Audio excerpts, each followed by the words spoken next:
Hi, everyone. It's Alexander Fernandez with Video Games Real Talk. We have an amazing guest for you today. Someone who I have had the tremendous opportunity of working with for the past, I think, 5 years now. It's been about 5 years, 7. hasn't it? It's gonna be Has it been 7 five? soon. Has it been 7 years? hmm You're shit. Wait, what? Yeah, it's close to 7 now. Oh my. Clearly, I've been drinking, and it's not even 8 p.m. So, no, everyone. Honestly, all jokes aside, my good friend Sapna, how you doing? I'm good. How are you? I'm doing all right. Sapna, here's the thing. I'm not even going to try to pronounce your last name, so why don't you do it for No, me? it's okay. No, go for it. Yeah, Sapna. I'm Sapna Sudhakaran. That's me, my dad's name. Together. That's my name. Yeah, I'm head of production for All Pixels by Streamline, which is one of the brands, and under Streamline Media Group, of course. And yeah. You, Sapna. 7 years on this journey, and clearly we've been walking through a lot of things together. And basically, I got to let the audience know out there that I'm really happy that you're here because in the end, you actually have the most viewed video on the Starve Up channel, which is the side channel that we have that really was the forerunner to Video Games Real Talk, where you came on and talked about what it takes to be a video games project manager, which was Yeah. also a producer, because let's be honest, it's pretty much the same thing. But the Mhm. thing is, that thing has just raked up the views. What do you think about that? Why do you think it was so popular? Yeah, it was very interesting. I think that the comments on there as well was super encouraging because a lot of people who were interested in becoming a project manager, they found it probably quite insightful. Like because being a project manager, there's so many different things to think about. Preparing for the interview, you don't really necessarily know what you're going to get into. So having some, maybe being able to listen to someone talk about it and figure out, okay, this is probably some of the things that I could expect becoming a project manager. Maybe that was something that was very helpful to some people. So at least that's what I got from the comments, which was very Yeah, nice the to comments were see. good. That was cool. Yeah. No, I mean, honestly, I even got emails sent over asking about it. You very succinctly laid out what it takes to be a project manager and really how to get into this business. And I think this is important that, Mm. at that moment in time when you gave that presentation, which actually would have been 5 years, actually would have been on your fifth anniversary because that was 2 years ago. Oh yeah. It would have Yeah. been five So years. do you Yeah. like how it was stuck in time? I Apparently, know. I just got Yeah. some thought. I'm like, yeah. So like, here we go. So now I realize it's not. So the viewers out there aren't like, wow, this guy doesn't know who works with them. Like, Oh no, God. I'm just old. This is basically 20 years of video games. It rots your mind, children. Be careful. Yeah. No, really, Yeah. what it comes down to is basically this: is that you were literally 5 years in, and honestly, the comments that came in out of all of them, it's just like, a, not only did you connect with the audience, but you really gave some very insightful feedback, real talk, the type of talk that we like on this podcast. But more importantly, Yeah. that helps people really make decisions on whether or not they're going to get into the industry, and if they are, what they can actually do. So I'm very honored for you to come back. You didn't have to, but you decided to, which makes me super happy because then it's not me saying, "Hey, Sapna, can you please do me a favor?" But yes, Sapna, can you do me No, a thank favor? you. Thank you for having me. I'm so privileged to be here, and I'm actually very privileged to be in this industry as well. Yeah, it's You know it's what? a great You earned it though, experience. Sapna, honestly. Like, out of a lot of the people I've seen their journey into video games, you literally took the craziest journey into video games. And we're going to get into this because honestly, I want people to understand it's like, how you turned a left turn in Albuquerque instead of going right to New York. I'll never understand. But you know what? That brought you over here to us at Streamline, which I'm very happy about. But before we Yeah, get into that, why don't you tell people what you do and what it means? Then we're going to go through how did you get here? yeah, okay. Yeah. So, as I mentioned earlier, I'm head of production for All Pixels. It is a brand that works with partners, external partners, to service them for their games. Making art for the games. So, 3D engine implementation, those kind of things. So, as head of production, I lead a team of project managers myself. And I also, on occasion, handle my own projects. And under project, with the project managers, we also have art leads as well as all the artists in our team. So, yeah, that's pretty much in a nutshell what we do. We manage projects, we manage our teams to be better, to help them be better artists or to support them in their journey in game development. Um, yeah, that's what we do. So let me get this straight. You go from project manager to the head of production. So you went from basically running a couple of projects to then running a bunch of project managers and then working with a general manager. Is that how that works, or what does No. that look like? No, actually, my journey is a little bit different than that. So, so I just, well, I guess I'll start from the beginning. Yeah, let's go. Let's go way back. Let's hold on a second. You ready for the music? The way back music. You ready? Let's do this. Let's do this. Now let's do this. All right, take us back. What year is it so I know what song to play? 2015. Yes, 2015. So what were you bumping at that time? Man, what was it? Man, I don't even remember the songs I used to listen to back then. You know what? If you can play some Bonobo, that would be great. No, but okay. You don't want a little Bieber in there for you? I'm good. Oh, I'm just good. so everybody understands, just so you know, just how exquisite taste Sapna has, she is a bit of a music snob. I'll be straight Yeah, up. We rock her playlist. I I still am. rock her I playlist. am. I literally rock it all the time. I think everyone out there should subscribe to her playlist. We're gonna have to link that below because her playlist on Spotify is legit. It actually is very I, good. I need to update that one actually. We started that during the lockdown, right? That we during the I'm first couple of telling you months of that lockdown. it's phenomenal. You got great taste. So, Oh, thank you. clearly she wasn't a Bieber fan, but it is 2015. So what are you doing in 2015, Sapna? So yeah, I just came back from Korea from a volunteer program, an exchange program. I was just bumming around at home, and I was like, you know what, let me try and look for a job. Um, I wasn't really ready, but I was like, looking around, and I saw this company, this company with a bunch of you guys, just a picture of you guys there, and I was like, huh, this looks very interesting. It's in KL. Let me try apply because I was doing finance. I was studying finance actually, but I didn't want to do it. And then I saw this company. I was like, oh, how can I get into this company because it looks really cool. And then I saw this HR assistant position. I applied for it and I got it within a week, which was very surprising. And yeah, that's pretty much how I started. And my entire career, my working life has been with Streamline. And I would say I pretty much grew up here. Although I spent my 20s, I turned 30 in a week or so. That's insane.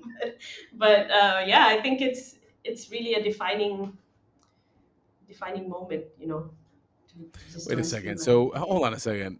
You basically are studying finance, and then you tell your parents, "I'm working in a video games company." Yeah, I can hear yeah. the needle scratching on the record right there. Wait, like, how do you convince them? Be like, "Thank you, parents, for supporting me, but now I'm gonna go make games." You thought I was gonna be in finance. Like, how did you Yeah. wait, what? No, honestly, how do you do that? Um, well, I applied first, got the job, then I told my parents. Yeah. How do they take the news that they're like, their child who was gonna be the banker, the financier, the investor hmm ends up working in basically video games? Like, honestly, how did they take it? And I mean, to explain what video games or what it was or what it was like to work in this company, I think that was a challenge. Like my dad says, I work in IT still, a software more like. I Very much mean, more I respectable guess. crowd, right? Soon he'll be saying you're working in the metaverse. Just wait. He'll be Exactly. telling his friends Yeah. that very soon. Yeah. Yeah. No, we were talking about it actually, and it's crazy. Um, that he knows or he knows what metaverse is, and it's being mass adopted now. And you is thinking about it, you have been talking about it for years, and Yeah, I'm now just being old, in Sapna. it. That's just it. Yeah, and I mean, you know what? It's fun. It's funny to basically realize that I wasn't crazy all these years. That's out of Mhm. everything that's happened here. I'm so happy that this has happened. So it doesn't look like I was just obsessed on like some crazy journey that only I could see. It's very good to basically find out that you were just living in the future. You were not just Yeah. insane. Yeah. It's very good. It's nice to be called a visionary, not an insane person. Well, no, I get other adjectives, but let's let's move on. But let me Okay, so get this. So you come into Streamline, you come in through HR. At Yeah. how do you end up becoming a project manager, and why project management of all the things? Um, I guess from being HR, we were at this point where we were small enough to have people wear multiple hats. And then that allowed for a lot of movement internally, right? So from HR, doing ops because we needed people to handle, making sure the coffee is there and everything. Um, and then moving on to recruitment because we were in a period of very rapid growth. I think we grew from like 80 people to like 200, wait, 100 something? I can't remember. But it was a very quick period of growth during then. It was very exciting. That was around 2016, 2017. And then moved to finance. That was fun. Accounting, doing a little bit of accounting, bookkeeping. Actually, learned a lot. Um, being in these different back end roles really gives you a lot of insight to how the business runs. Um, yeah, so it was more of like taking the mindset that I'm not growing upwards, I'm going wide. Getting that kind of different experiences, right? Dipping my toes in everything. And then you guys decided, like, okay, you know what? We're going to split and have different brands because we need to focus, right? We need to focus in different aspects of the game development pipeline. And yeah, I think you guys actually gave me the opportunity to take on the head of production role just like that. I'm like, oh wow, you guys really trusted me I know, right? This to. is Streamlined. We saw the talent inside of you, I and we're like, you know know. what? Either it's the greatest thing ever, it's the stupidest thing we could ever do. I know. That Just that's some real let's strategy just there. let's just throw people. Yeah, you take the head of production role and let's see how you handle it. All jokes aside, That though, was is I remember fun. when we had that conversation because basically what it came down to was that we had seen you go through the organization, come in from studying finance to doing HR, to then helping us grow tremendously fast in every which way. You nailed it every time. Went into the finance team, basically, then discovered why finance is probably not for you, and basically continued moving forward. And I think that opportunity right there, when we had it to say, hey, listen, we need someone who can just get stuff done and who's daring enough.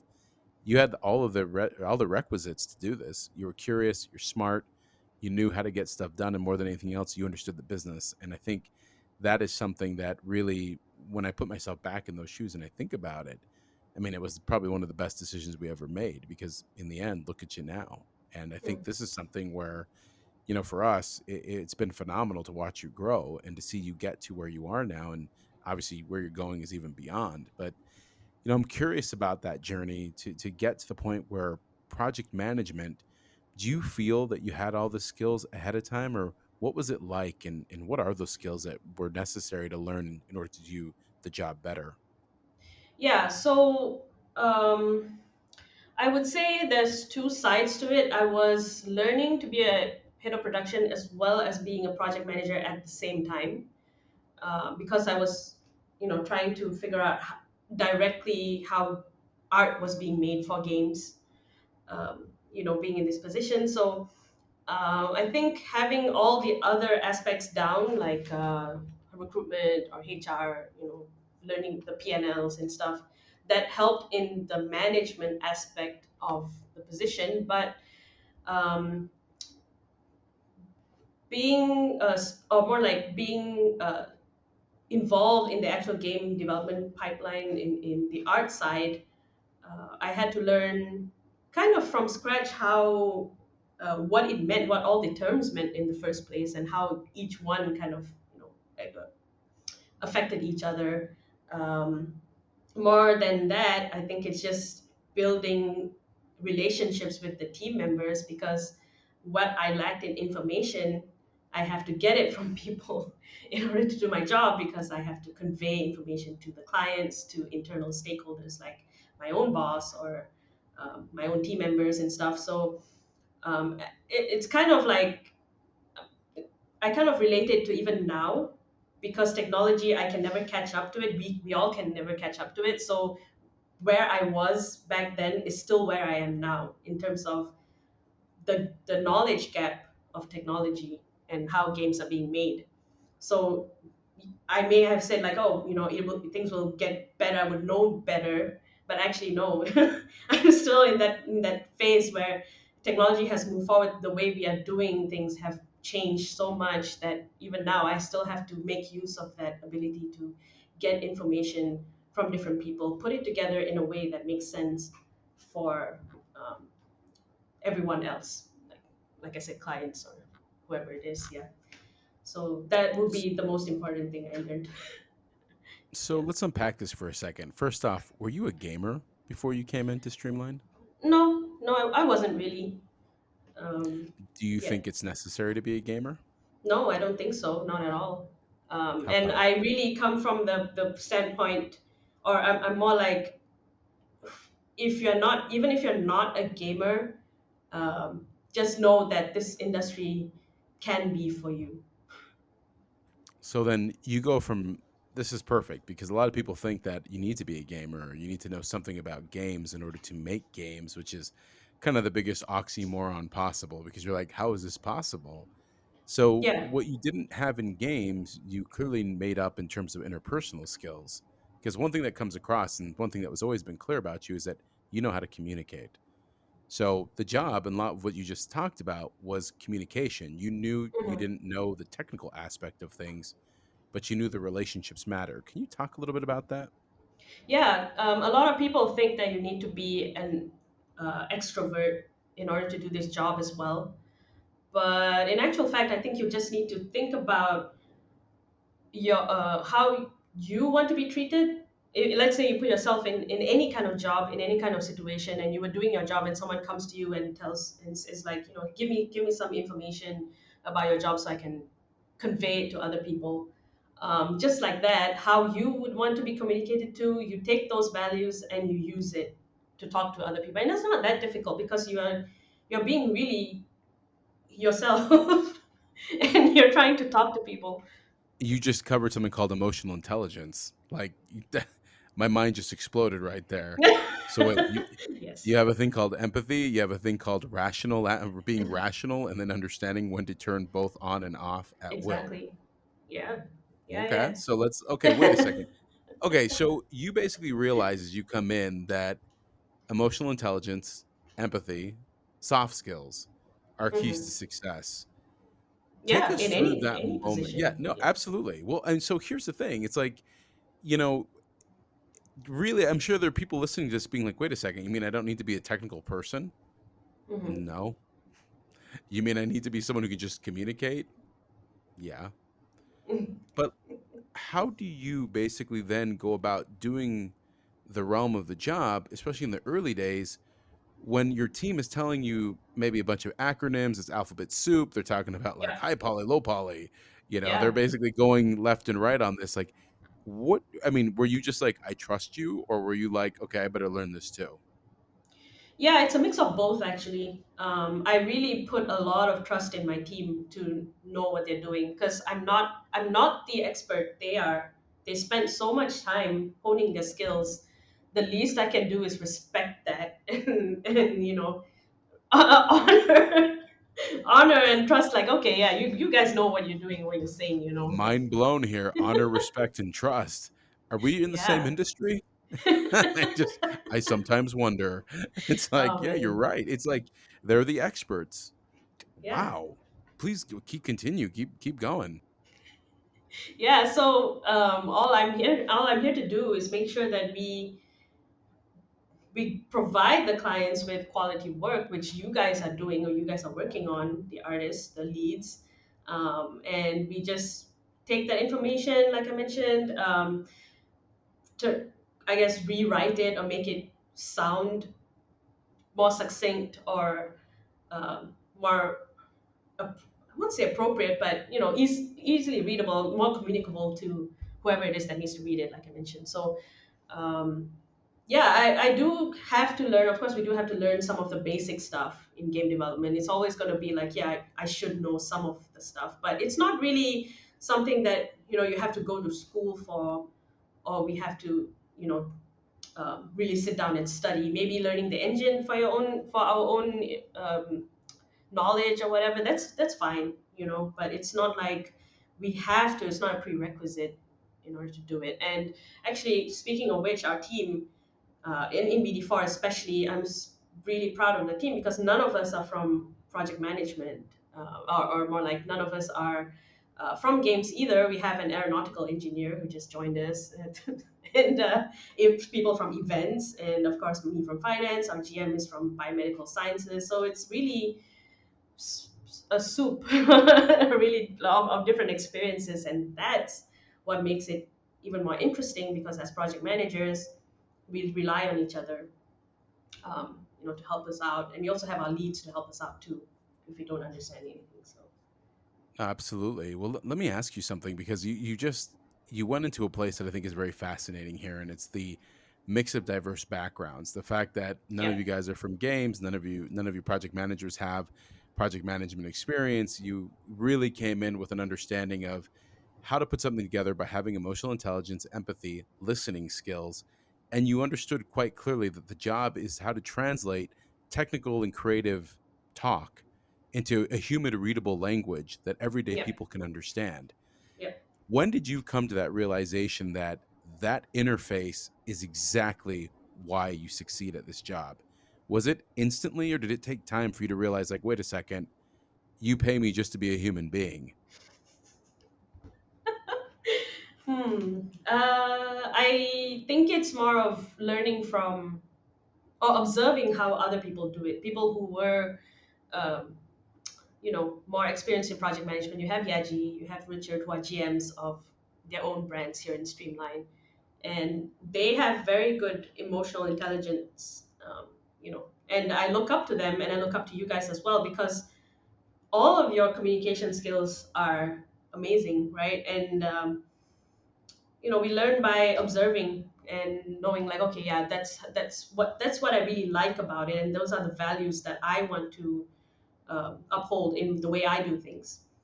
You know, and for us in the team, especially as we grow in project management, as we grow our project managers, we pretty much root our team in specific values. We actually have conversations with our team individually. What are your values as a manager, as a human being, actually, not as managers, as human being?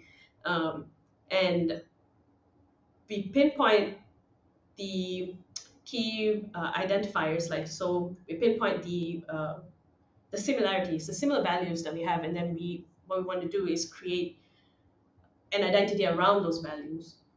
So that's something that we really do care about because that's if what we lack in video game knowledge is replaced by this.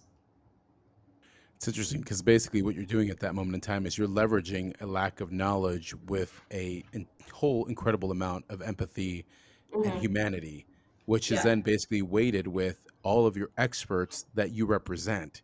So the yeah, reality is basically you're doing what you're strong in, which they may not necessarily be the strongest in. And in yeah, this case, you create balance, yin and yang. You know, exactly, I mean, it's exactly. like, again, I'm sure there are people out there being like, what do you mean? It's like, well, isn't it funny how, in the end of the day, you can leverage people's capabilities, weaknesses become strengths, and vice versa, in order to create these opportunities? And this is something that I think is really important for the audience out there that is listening or watching us. It really does come down to understanding how, in the team that you're a part of, what your strength is, how to take what is you believe to be a weakness and pair that with someone else's strength. And Hmm. together, you can overcome things. So, as project managers, specifically with a culture in set, what is that culture? What do you think is the culture of a great project management team or of a project manager in general? It's going to go back to the same thing that we keep talking about. Like just having a lot of empathy, understanding the company's core values and culture. We, like, I can say we want to give opportunities to gamers, non-gamers, fans, whoever it is who wants to join the video games industry, and that's exactly what we embody. And as people who are passionate about it, we do care about bringing in interns, bringing in people who are non experienced in the industry, and then we see them grow. We help we grow together. And that's some of the biggest defining factors of our brand. You know, empathy, communication. Yeah, those are the main things. Just yeah, those are Do you that's the find it? culture. Yeah, no, and that's a great culture because a lot of people basically, if you go into message boards and you ask people, like, I don't know how to get into the industry. It's so elite. It's so who you know. Do you find that weird that basically people find it so difficult to get into the games industry, into something that is, it touches so many people's lives, but it can seem so insular and so almost like, I don't know, elite for the hell of being elite without actually Yeah, understanding that it's actually, it's a job, man. I mean, it's like, yeah, yeah. we need talent. So, I mean, how do you feel about that? Yeah, it is interesting, but uh, what I've what I've noticed is that, especially for the project management team, or project managers who want to join in uh, the industry, it feels like there's a barrier, but actually people are open to helping. Like individually, I think people are very open to helping each other out as well. Like if you just go up to someone in LinkedIn and talk to them about the industry and stuff, I think a lot more often than not, you'll always get someone to say like, yeah, let me help you out, let me give you some tips and stuff. Um, but as a group, yeah, I've seen that. Um, yeah, it's Well, let me interesting. ask you then, what tips would you give an aspiring project manager, someone who wants to get in? What are Sapna's top 5 reasons, like Business Insider, 5 ways that you too can be a project manager in video game? Are you ready? Oh man, This is gonna be five. this will be the bullet points right here. These will define a generation of project managers. Man, All right, that's a Sapna, let's lot. do Five it. is a lot. Yeah. Okay. So like I mentioned, just well, I think it's more of like, if you were not in the industry in the first place and you want to be a project manager, something would have caught your eye. Something would have made you want to join the industry as a project manager. Or on the flip side, even if you didn't have any experience at all, and you wanted to set foot into the industry, probably project management could be one of the ways to join it. So there's two sides to this, right? But um, either way, I think again, reaching out to people in the industry, project managers or producers in the industry, a lot of indie studios as well, producers or project managers in indie studios would be very helpful. Um, Watching podcasts like this, I think, to get more insight about the video games industry. Um, I think there's also a lot of communities, like producer communities on Discord. If you reach out to people, I think they can always let you know, like, okay, there are some communities out there that are very open to people who are interested in joining the games industry, and they will share insights. If you guys add me on LinkedIn, I can I can invite you to those. Just yeah, just plugging it in there. And she's actually serious if you reach out to Yeah, her. So, I yeah, mean, yeah, yeah. well, Sapna, I mean, there goes your LinkedIn network. It's probably about to, quadruple now, but It's that's great. actually really I nice of look you. I forward to mean, it. no, well, honestly, listen, I mean, here's the thing. I mean, you hit a good reason on something, and I think this is important that in the end is that it comes down to the person's desire to be in this industry. If you Yeah. want to be in it, you're going to cross the barrier. At this point, you just have to cross the digital divide, reach out to someone and say, hey, listen, I'm curious about this. Can you tell me more?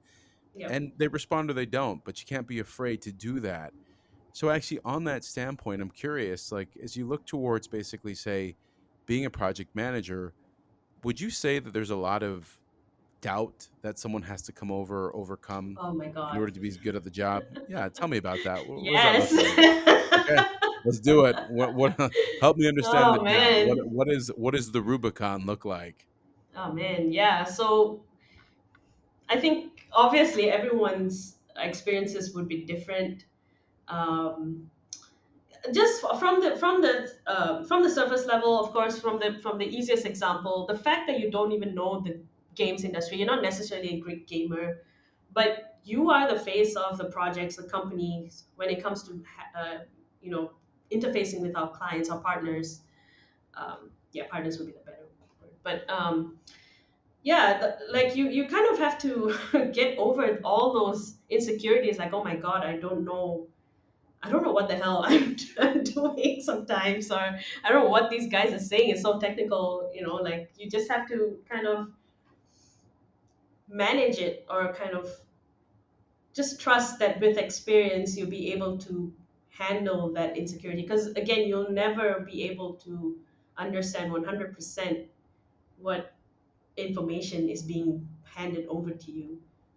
you know of course, there's also the other underlying self of sorry doubts that one will face, like imposter syndrome. The fact that maybe you're a POC, a woman in the industry, all those different kind of factors at play. And as a manager, as a leader of your team, because project management is a leadership role. It's as simple as that. Like, um, whether or not you directly do appraisals or whatever, or anything like that a manager would do, you are a manager. You're leading a team to execute in the best way possible, right? And in order to do that, you have to kind of have a sense of self and who you are, and understand what your own insecurities are. Observe it, because then at least you won't project it on your team.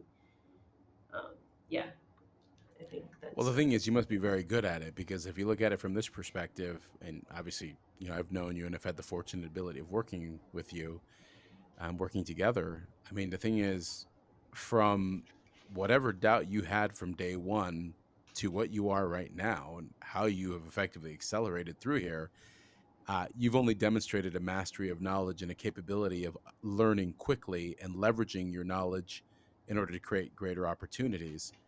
That kind of compounding knowledge effect that you've done, do you feel as though when you look back to day zero, day one of your journey to the woman you are now and the position you're in, the leadership role you have, do you see that difference in yourself? Do you see, Sapna of, 2 years ago to Sapna of yeah. today, or Sapna? Yeah. Can you tell us a little bit about that? Yeah, of course. Like, I think before I was very much internal facing, and now my role is a kind of external facing as well. Managing clients, partners from like international clients. Like we're working on a global scale here, and that's something that is so insane when you think about it, or when we look back. As even as a junior project manager, if you were to join us in our team, you're gonna be working at a world class level of game development here. It's not a small thing. It's something that you will. I think I have experienced that kind of growth in character as a manager, as someone, like, not even 5 years, even as when I first started in this position. When I think back, I cringe at some of the things I've said or done. Always, like, when you think about it, it's like, oh my god, what was I thinking? But it's such a privilege to actually be able to think that and know, okay, yeah, I'll never do that again, and I've grown as a person. So um, there's two sides to it. The amount of growth that someone would have being in this position, because it's only natural. As a project manager, you deal with so many different kinds of people that you have no choice but to experience that kind of growth, right? But to also understand that we're in the middle of a whole revolution of how things, how the world works, pretty much. Like, we're at the beginning of this, although it already started, but it's just the beginning. And to understand that and to be part of it is, it's like, yeah, just be ready for that kind of growth as well. That's Do you insane. think it's important to reflect? And do Oh you do a lot of yeah. reflecting? Yes, I think I do a lot of reflecting. I don't necessarily think a lot about the past. A lot about the past. Like, if you ask me to think about, oh, what you do, remember this event or that event, the past. I don't really do that, but I do remember feeling. Like, I do remember how I felt in a specific time, or how I probably made someone feel, and think about that. As soon as I know, like, okay, I didn't like it, I would kind of, just move away. Some people do journaling. I know people who do journaling every day. They really take some time to sit down, write down what they've learned in the day and stuff. I'm not really like that, um, but I do want to make sure that I don't repeat mistakes that I've made before. Yeah, no, Yeah. absolutely. And when you were speaking, I actually just was thinking about just how absolutely true what you're saying is that you work on a global level.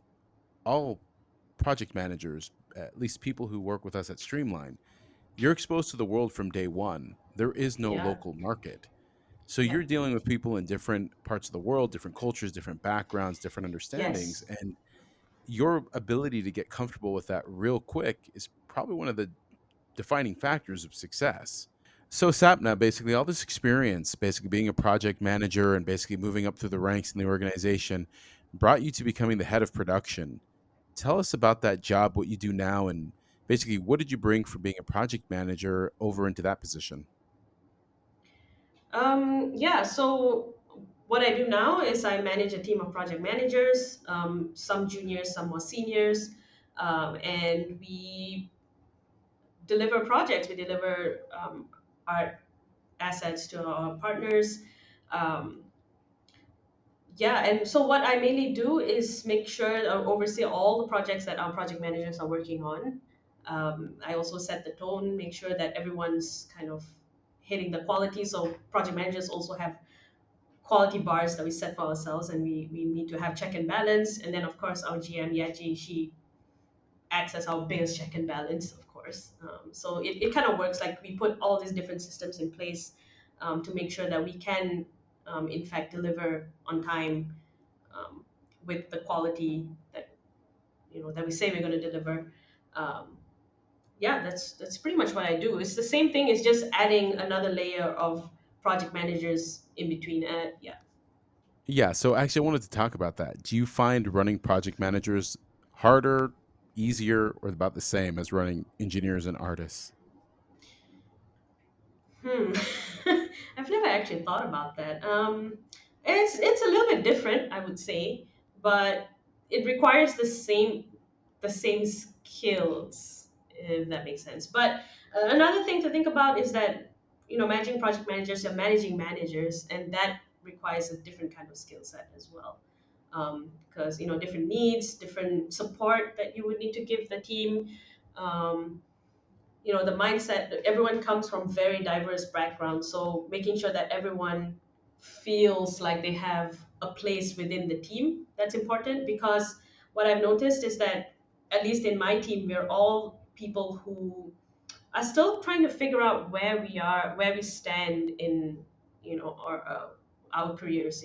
Like, I wouldn't have moved so much in my own career if I knew exactly what my north star is. But I noticed that a lot of my team members as well have that same kind of thought process. I know who I am, but I don't know where I'm going, and that's very interesting because being in Streamline, it allows us that kind of movement, that flexibility, that change, which suits people like us, who don't really have that north star. But so having having a team like that also has its challenges, because we have to be able to give people a sense of belonging, um, and we do want people to feel like they belong in the team. And yeah, the same goes with artists. Actually, it's no different. Yeah. So let me ask you, managing managers, because I mean, you said something I think is really very insightful that, managing people who manage other people have different needs from managing people who do a hard skill or a specific skill very directly that are executing on the project. Yeah. If we unpack managing managers, what tips would you have for people who find themselves in a position where, just like you're now running a team of people who run multiple Hmm. teams? How do Yeah. you go about that, and what should people keep in mind? So first thing, one tip is you need to think about your role differently now, as in what you were doing before you cannot do anymore. Delegate. Because before, when you used to be able to do little administrative stuff, you could handle everything by yourself. But now you have to think about, all those small things are going to take away time from me ensuring that all the systems, all the processes in place that make my own team better. No one's going to do that. I have to be the one doing it, right? So you need to free up time to to get your brain space one step up. I think that's the first thing. And second thing is being always being available for your team, because everyone has personal struggles, and in order for them to be effective managers, they need an outlet, someone that they trust, who understands what they're going through. And same like me as well. Like I always go to like my own manager, and being able to have that person. I mean, not just my own managers. I mean, you guys as well, Stefan or yourself. Like you're very open to, to be like when we were to come to you and talk to you about stuff. Like you listen and you give your own perspectives, right? So being able to be that outlet for your team would help them process some stuff and help them free up mind space to be better managers for their own teams, to handle their own team's issues, or stuff like that. I think those two main tips help me, and I try to coach my own managers or managers as well to do the same. But I think we all have that same philosophy. So now, we can't have this conversation without, talking about the virus in the room, so to speak. How did you manage project managers and teams during COVID? Because I mean, it's still Yeah, happening, and we're not out of the woods yet. I mean, we're still trying to get through yeah, this, but how'd you do it? I mean, can you share that with us all? yeah. Um, First thing is we had a team of our own managers, like again the GMs, you guys coming together and taking the load of moving or thinking about shifting us from office to home. Like that whole load, that whole planning, that burden, so to speak, was taken away from us. So to that, I'll be very thankful, because then we, as managers of projects, could continue keeping things running like nothing's changed. Because we are digital natives, so that helped, of course. We had our GM. Of course, we had a few days of disruptions. Like I said, I don't really remember what happened during that, because it was very quick, very fast that we started working from home again, and continue working from as normal. But we also had the team with an innate understanding that this is going to be a difficult time for a lot of people. um, you know Family dynamics are going to change, financial situations are going to change. Like as much as we are in a privileged position, a privileged industry as well, to continue working from home as normal, um, the human aspect of it is going to be very unpredictable. So we had our team constantly doing touch base basis with each other almost every day, checking in with each other one on ones, just to make sure that everyone's okay. At the same time, um, with the understanding that we still need to deliver on projects. So that was interesting. I think the fact that we had our own managers, the whole management team to handle, make that decision, make all those tough calls on behalf of us while everything else was running smooth. I think that kind of layer was very important and led to that kind of success of us moving to working from home. Do you believe that the emotional intelligence that you have displayed with your team and yourself helped you navigate through this process, as well as to deal with the overwhelming amount of emotions that were coming back through your team? Yeah, I think so. Like hmm, being able to parse through and not let things affect you, because you yourself as a manager would have your own struggles working from home, right? And and in order to handle that, it does take a little bit of understanding, like processing your own emotions and relying on your own team members, like making sure that everyone is okay, like that kind of stuff. Like you can't do it by yourself. Like as much as you have emotional intelligence, if you don't have a team behind you to support you through this period, no amount of emotional intelligence is gonna make you feel better about what's going on. No, So that's very true. Well, and that's the thing that I think you hit on, is basically having a team and that sense of team, which goes back to culture. When yeah. you look at your team and the culture that you've built, do you get strength and energy from that? Is that, how much of that is a reminder to you daily? Is it something that kind of fades into the background, or is that just always on display for you? How do you feel about it? No, yeah, for me, I can't express how proud I am of my team, the leads, the project managers who have, especially the juniors, the new ones who have grown so much from being not having any knowledge at all in the games industry to managing multi-million dollar projects in total. Through the pandemic, through working from home, all these different stuff that's going on. All very young people. We are all relatively young. I mean, the games industry is relatively young as well, and to be able to handle or go through all these different things, I can't state enough how much I've seen the team grow and how proud I am of them, um, and of course everyone else in the company as well. It's crazy. It's funny because basically I've always said that, necessity is one of the greatest motivators, but Yeah. starvation is probably the greatest one. You will learn, you will figure it out super fast Yeah. when it's on the line. And I Yeah. think that's something that honestly, hearing your story and just thinking about all of the things that you've all gone through and how you guys were able to pull this together. I mean, clearly, it didn't matter if basically you had all the experience in the world or none of the experience in the world.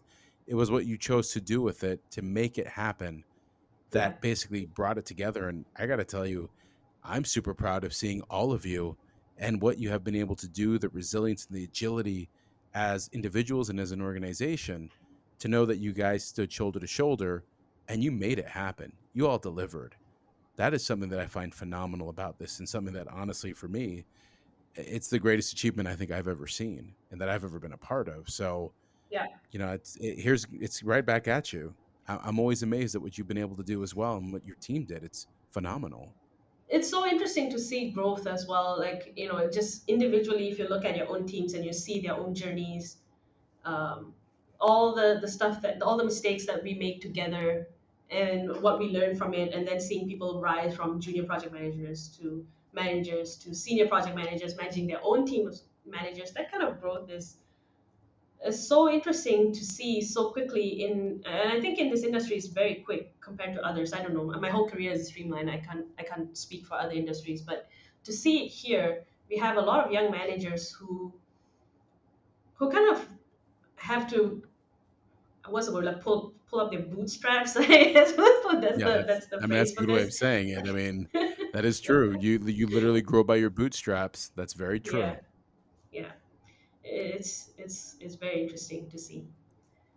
So, Sapna, let me ask you, as we're getting towards the end of this discussion, if you had to just summarize it, and I guess, well, before we summarize, let me ask you, is there room for more people in games? Diverse Oh my people, god. people of color, Yeah. women? Like, open up the door. What can we do? We want more women, more diversity, more people of color. What is it that we can do to make this happen? I think, yeah, that's an interesting question because we need, this industry is infinite at this point. I would say, because the growth, like I mentioned before, I think people have said this a lot. Like, this is the just the beginning. There's so much more growth, or the path of where this industry is going is just way wide, way deep. So there's so much room for POCs, for women, you know, minorities. Like, there's so much room for these types of people. As employers, we need to do better, DNI kind of policies and stuff like those need to be put in place. But for guys, people who want to join the industry, I think you just need to reach out and make yourselves heard as well.